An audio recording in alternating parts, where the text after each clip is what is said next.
welcome back. Thank you for joining us to look at the October Weekly Astro update. We'll be looking at the week of the 9th to the 16th of October, going from Wednesday to Wednesday to honour our good friend Hermes. And with me, I've got my co-host Shawna from smartastro.com. Hi, Shawna. Hi, how are you? I'm good, thanks. Thanks so much for joining me.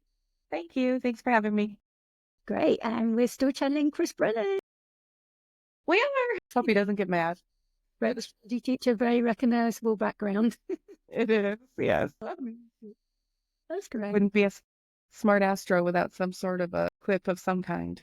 No, you made me laugh so much when we first started. And here's our breakdown of the month. So we're going to be going from here on the 9th, Jupiter stationary retrograde, and we're going to be looking Pluto, Mercury square, and going through to the 16th, Venus trine Neptune. So that's how it fits into the month.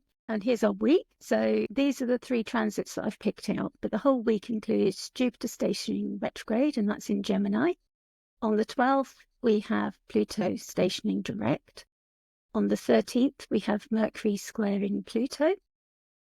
And again on the 13th, we have Mercury entering Scorpio. So he'll be at the anaretic degree as he squares Pluto and then entering Scorpio. And on the same day, we've got the Sun trining Jupiter. And then on the following day, the Sun squaring Mars. And those are the only 2 that I got a little bit stuck on, which was most important. And I think we're going to take a peek at both, actually, because Mercury entering Scorpio and the Sun trining Jupiter happen on the same day.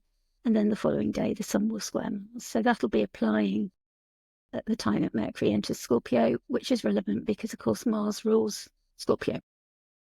And then on the 6th, we've got Venus trining Neptune. So how does this week look to you, Shauna? You know, the thing that's staring me in the face right now is that Pluto, the Pluto station. Yeah. We've got some activity. We're bringing in the spooky season here pretty quick. So Mercury, I think, is going to make that kind of fun. Yeah. It's a big week with that Pluto stationing direct. It's the very last time, isn't it? We're going to experience that Capricorn station. Yeah. For our lifetimes. Pluto takes, I think it's 248 years. It might be off a year or 2, but it's not far out.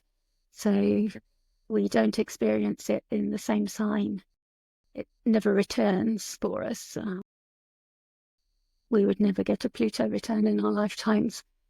So once it leaves Capricorn, it will be leaving for good and moving into Aquarius for keeps for the next 20 years. So this stationing direct is part of its permanent move. This is the bags packed. You know, if it's been moving house, it's been going backwards and forwards, doing the last bits of work, packing up its stuff, moving everything out, and now it's doing the last checkout around the house, isn't it, to leave the area for good. So this is the chart. So, like you said, Pluto's been doing this dance back and forth across the line between Capricorn and Aquarius. And as you were just talking, it's making me think of the last time I moved house. You pack everything up, you make sure you're cleaning out all the cabinets and sweeping all the corners. And, you know, with this station, it's time to do the final walkthrough. You're turning over the keys. You're moving into Aquarius now. Like you said, I mean, everyone's been talking about this last dance of Pluto and Capricorn. So there's been a lot said already, but you know, it's really just getting that final sweep for those of us that have Pluto and Libra in our natal chart. You know, we're finally ditching the square. Hopefully we're going to feel a little bit of respite as we get the Aquarian Pluto moving and back into a trine position, you know, for those of us with those heavy placements in Libra, yours truly included. I'm a Pluto and Virgo generation. So you've had that trine, different experience going from the square to the trine for sure, I think. Yeah, people very much talk about the Pluto and Leo generation as those like elder politicians of that generation that are like were they called the boomers? Yeah, born in the 50s and 60s, 40s and 50s. Now the boomer generation covers like 3 decades, doesn't it? I can never quite work them all out, but I know sort of certainly politically a lot of that class all came from the Pluto and Leo generation. And with Kamala, it'll be It's like a new generation, new fresh air coming in, a different Pluto placement to the Bidens and the Trumps and the Bushes and the Reagans. Yeah. All of them have been the same Pluto placement and the same type of energy, whatever their political leanings. Yeah, that's interesting. I mean, and now that Pluto's going to move into Aquarius, that's going to give them an opposition, right? So those of them that are still hanging on, they're going to feel a lot of that. It's time to hang up their hats and move on and let the next generation come in and take over. Yeah, because a Pluto opposition, that can't be fun. The square hasn't been wonderful, but looking forward to the trine. But I don't know that any of us look forward to sort of any big Pluto connection. No. Right. Right. There's some intensity that comes with them that makes everyday life more difficult. But you come out of it better. You come out of it empowered in one way or another, I believe. Yeah, I think most of us, once we get to the other side of whatever Pluto is going to Pluto, find the gratitude in it and figure out how to keep moving forward and make things better. So looking forward to that for sure. Yeah. Yeah, it shows us what's there, the unpleasantness there, the difficulties that are there. It doesn't show us it's not creating things. It's just it's like the corruption that we discussed earlier last week that's being exposed. It's things that are there. And I forgot to mention Muhammad Al-Fayed, the previous owner of Harrods, who was hoping to become the father-in-law of Princess Diana when he was encouraging his son Dodi to propose to her. And he's now being exposed as there's multiple women with NDAs from their time working at Harrods that had been alleged to have been assaulted by him. So there's been a lot of stories about, and apparently Diana or her team had been warned about him before she went on holiday with him. They were very uncomfortable about Diana and the boys going on holiday with Dodi and Muhammad Al-Fayed because of this reputation that he had that apparently everybody knew about, but because the direct witnesses had been, and that's the trouble with power, is that they have access to these legal means that the average person doesn't. So when they're using the power in these positions where they're the boss and the big boss at that, to abuse women employees that don't have the power, that the NDAs get signed and the woman gets a severance bonus or whatever, and nothing more comes of it at the time. So there isn't justice as such, but obviously his reputation now is tarnished and ruined, and that justice is coming of a sort. The legacy that he wanted to leave isn't the legacy that he's going to be given. Also, in other news, the eclipse triggering and the Pluto effects in terms of royalty as well was that Princess Kate returned to work in the eclipse portal. Very close to the eclipse was the Princess. So it's at the same time that the corruption's being exposed, at the same time those big beginnings and big endings was so obviously that's significant. Stopping work was around the time of an eclipse, and then her returning to work is as well. Yeah, it definitely feels like eclipses will add that conclusion, close that door, turn the page for you. Yeah. And I think that timing coming of an eclipse around the time that Pluto's preparing, because we had the trine with the sun just before, and I remember discussing that must mean that Pluto's going to turn. And lo and behold, it does a few weeks after. But we had the trine, then the eclipse, and then the turning. So you know that those events are in the pipeline, I suppose. So they happen around that time, but not necessarily on the exact date. So I've got some dates. We've got the 2nd of September was when Pluto returned for its last visit to Capricorn.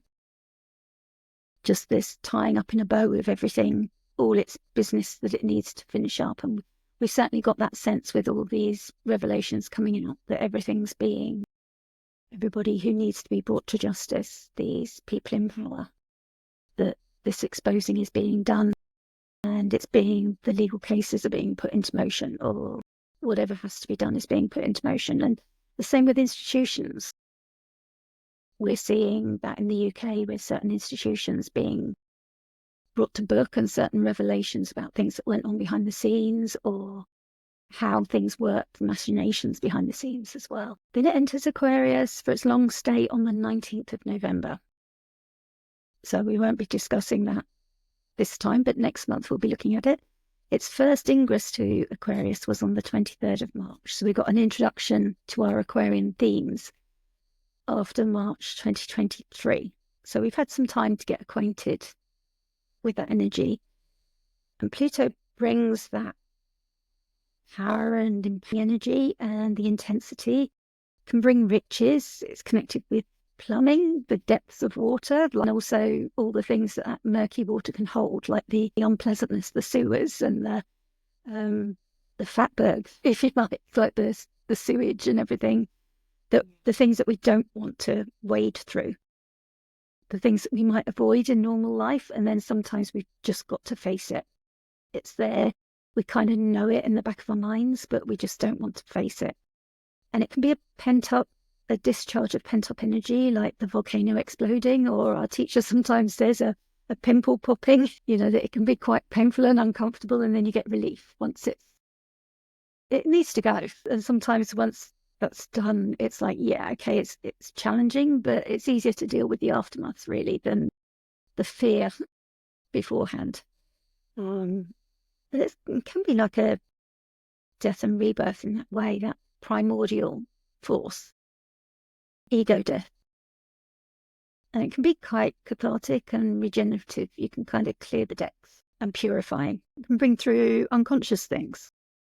As we were saying earlier, it can be things that you're aware of, but also things that were in your unconscious that you didn't necessarily want to face. Like, I think of sometimes like when you turn a stone on the beach and there's all the little insects that are underneath. Yeah.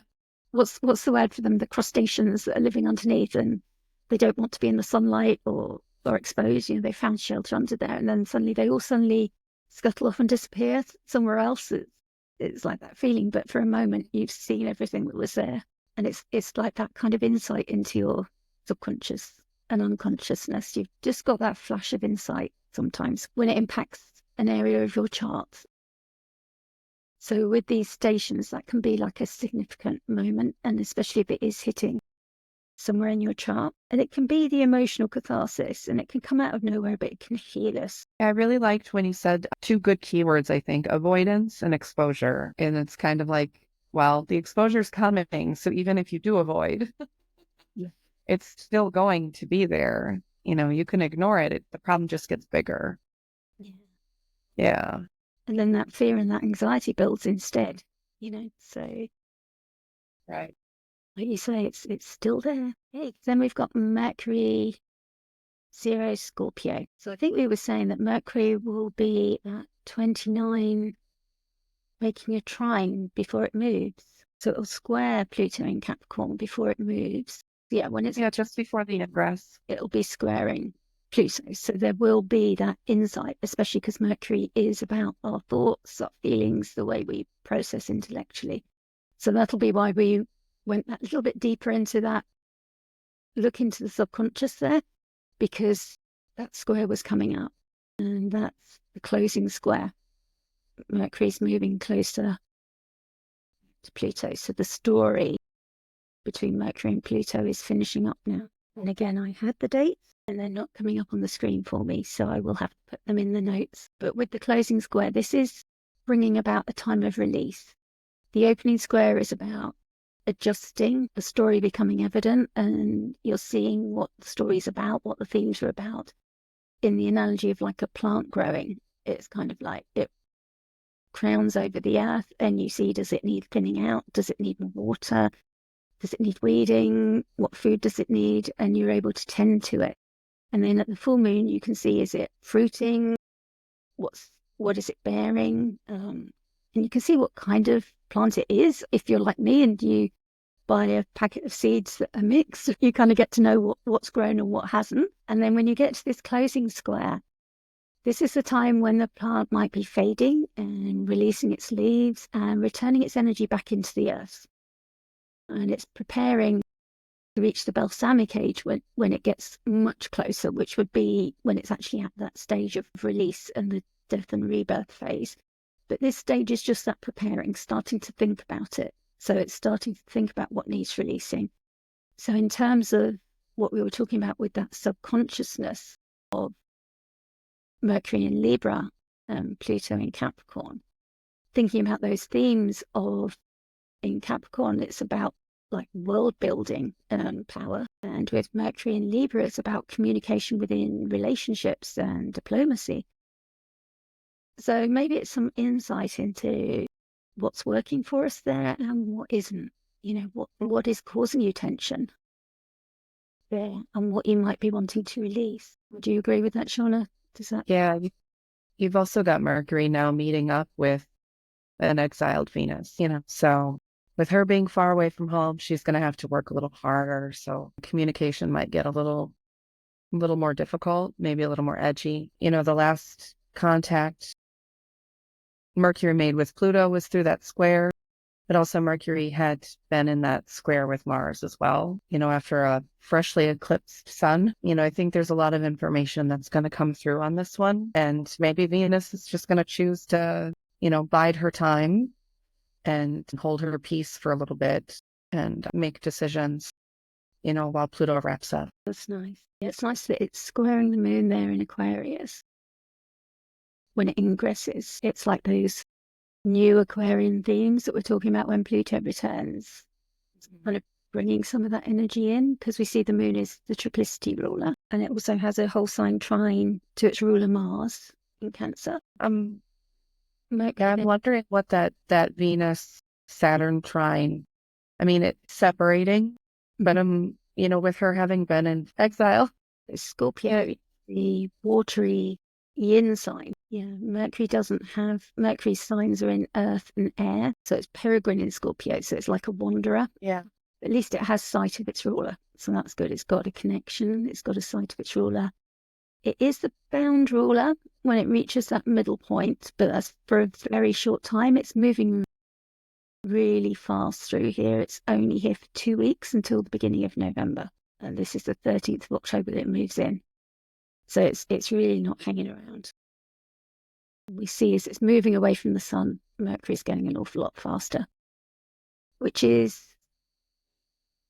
it's under the beams still, but as it gets further away from the sun, we're getting closer to where we're going to be able to understand it. But it's good for us in terms of our communications and our processes. As the faster it moves, the more able we are to get on with our sun intentions and our mercurial things. Yeah, with Mercury picking up speed, when did you say Mercury moves out of Scorpio? At the beginning of November. Quick. Okay. Yeah. So it's only 2 weeks that's in that sign. It's usually a little bit longer than that. It's usually maybe 3 to 4 weeks. Yeah. Wow. Very fast. So it's significantly short. So that's how much it doesn't like water. Swim fast. And we should say, so that affects the fixed signs here in Scorpio that have got Mercury and Venus there, but struggling. Well, Mercury is peregrine under the beams, so it's out from its combustion, but still under the beams, and it's in its psychopomp phase, and it's out from under the beams on the 22nd of October, when it reaches 14 degrees Scorpio. And that means that it'll be visible to us in the night sky. Once it's out from under the beams, we'll be able to see it. Or the morning sky.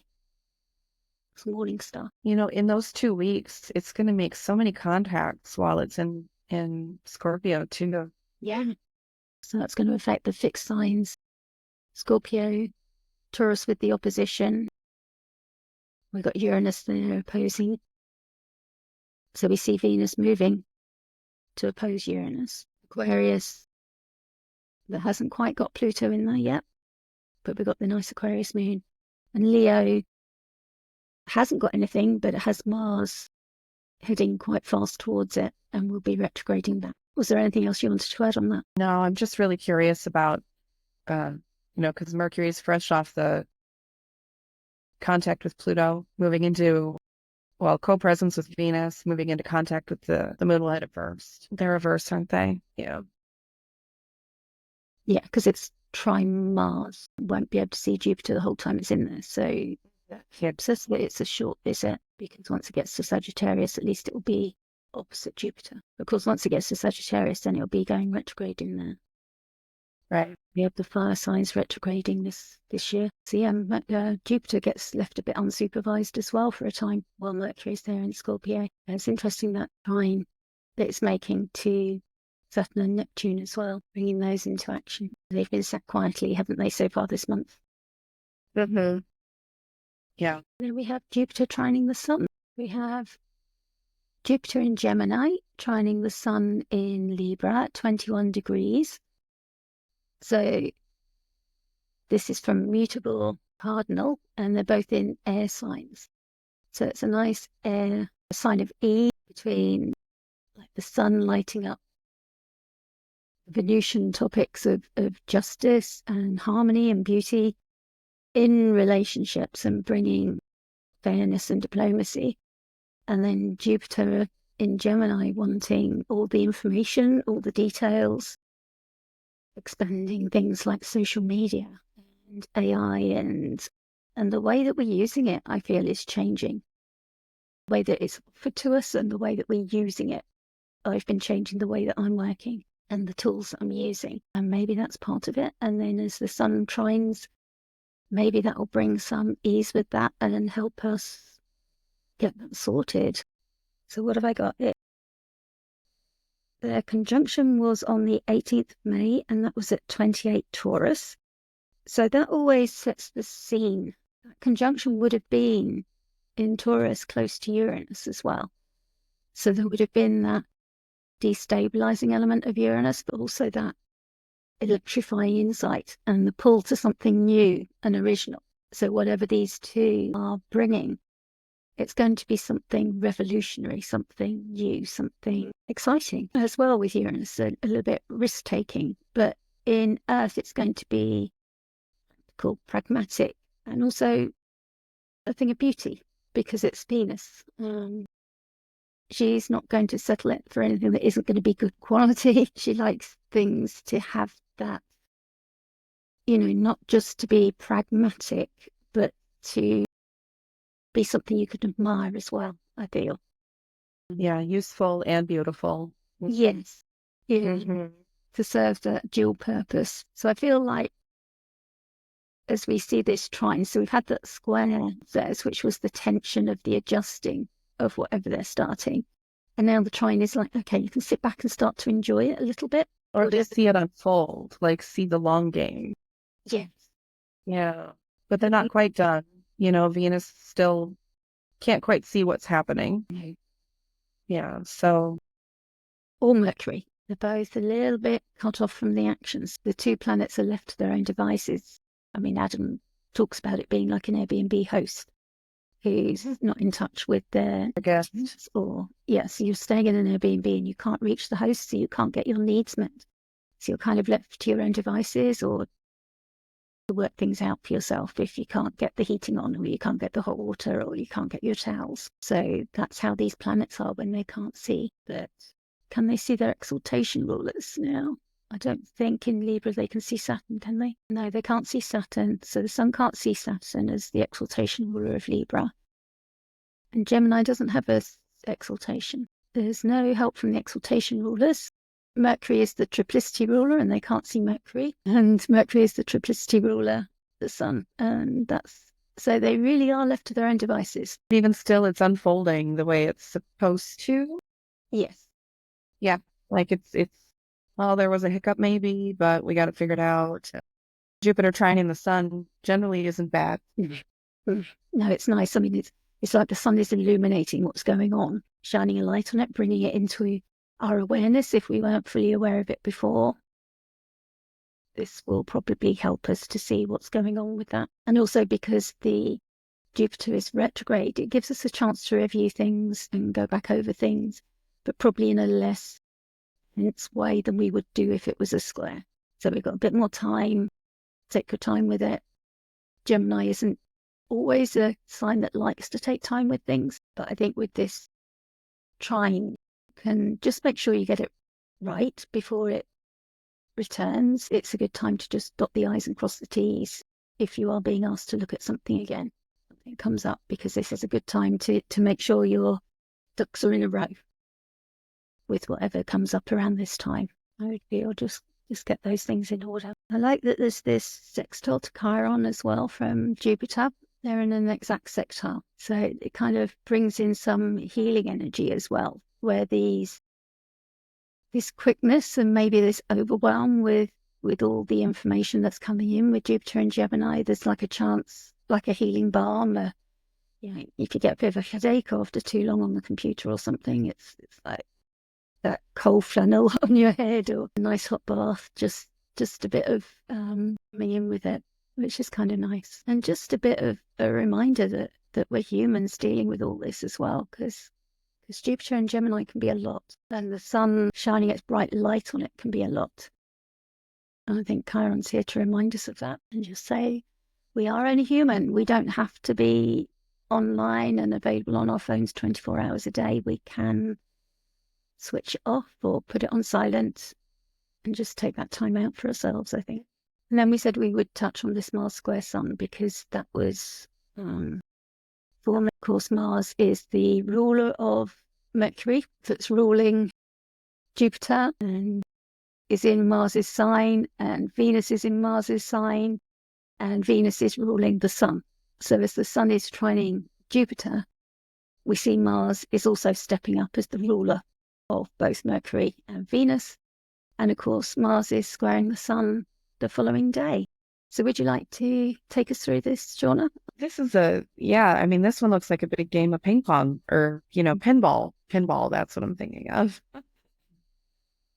Mars squaring the Sun, Mars in fall squaring the Sun, instantly themes that come up are, the Sun is often fathers or father figures or people of prominence, and Mars in fall is going to bring some challenges.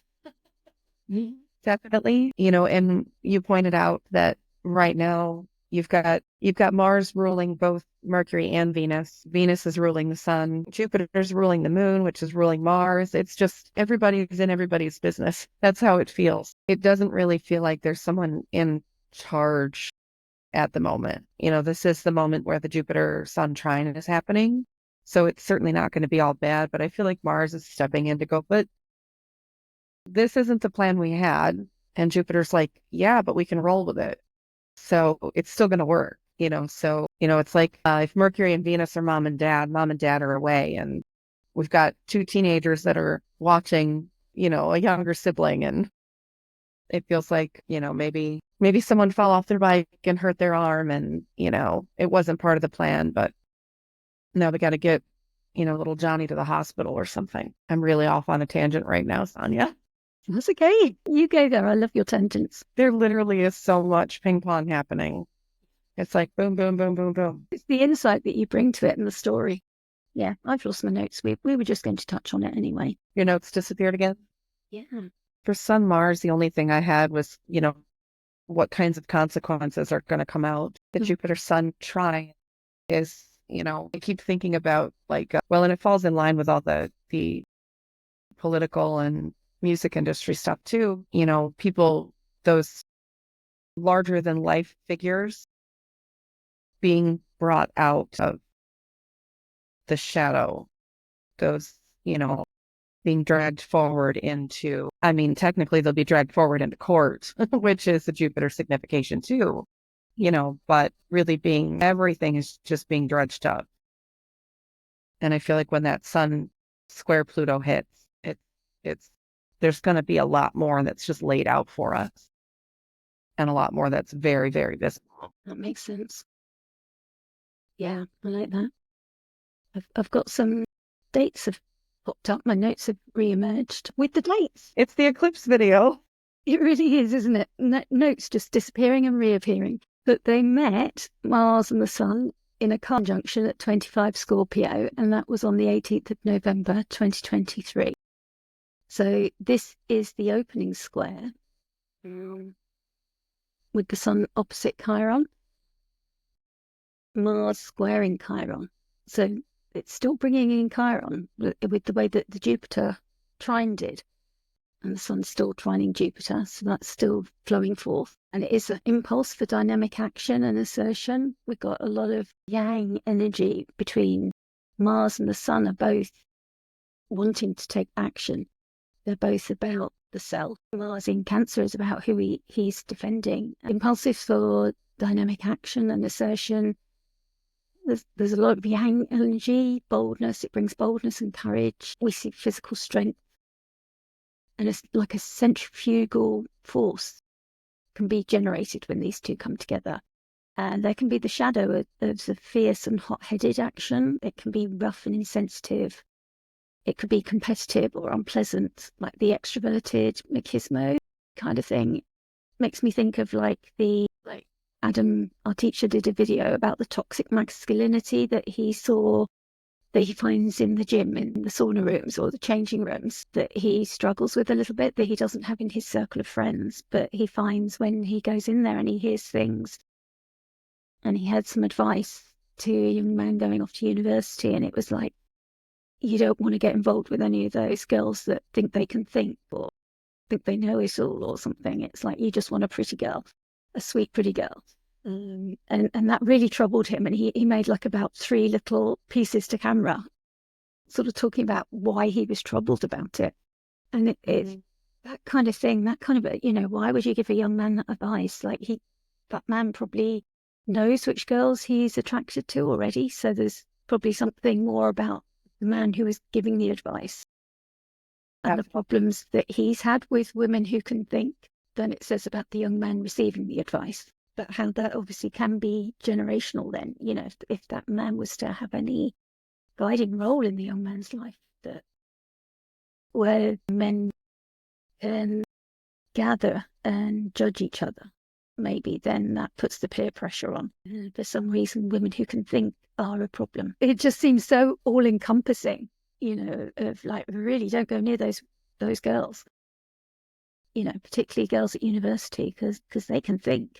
Right. That's really dangerous. So yeah, this sun is really showing up that kind of thought process, maybe, and the worst of it.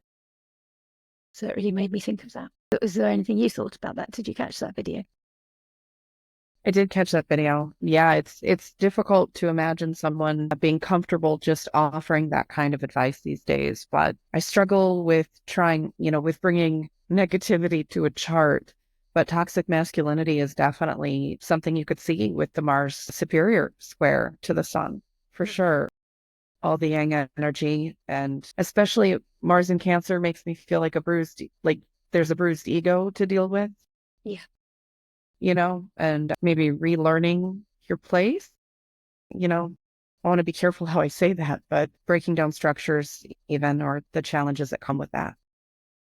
Especially because when Mars is in Cancer, I mean, it's nice here because it's got that trine to the moon. So it's got sight of the moon when this aspect comes in. So that might soften things. But yes, it's how they respond to it, I suppose, that the man has this experience with a woman who can think, and it's how does he respond to it? So he decides all women who can think are a problem, rather than maybe looking at himself and maybe thinking, I need to get more education. That if he wants to compete with the women who can think, that's possible, or presumably he had to go to university to mix with the girls at university. Yeah, realizing you need to think inward instead of thinking outward, reevaluating the internal process. And stop worrying about what other people think and do is not your business, And come to it of what can I learn from this person, rather than feeling you've got to compete with people. Yeah. That they're there to attack you. It's like, take every experience as something that somebody can teach you.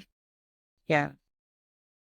Okay, so that wraps up week 2 of October. And next week we'll be back covering the 16th to the 23rd of October. Thank you so much for joining me, Shauna. I really appreciate it. And would you like to remind everybody where they can find you? Yeah, thanks for having me. I'm Shawna. I'm at smartastro.com, available for readings, tarot, astrology, and on social media, both Twitter or X, smartastro, and Instagram, as well as Substack. Brilliant, thank you. And I'm Sonia from Celestial Astrology, and that's where you can find me at my website, celestialastrology.com. And also all the social medias and Substack. And we're both open for astrology readings.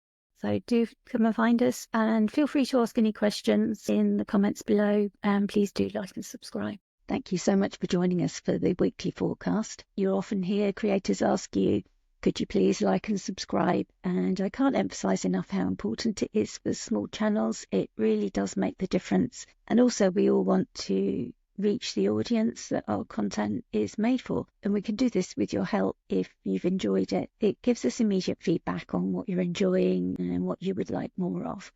It doesn't cost you anything, and it's a great way for you to support our work and just let us know that you're enjoying what we're doing. So if you have enjoyed this content and you'd like us to keep making it and make more of it, that's a great way for you to let us know. So wherever you're watching this, please do give us a thumbs up and give us your support. And we really appreciate it. Thank you so much.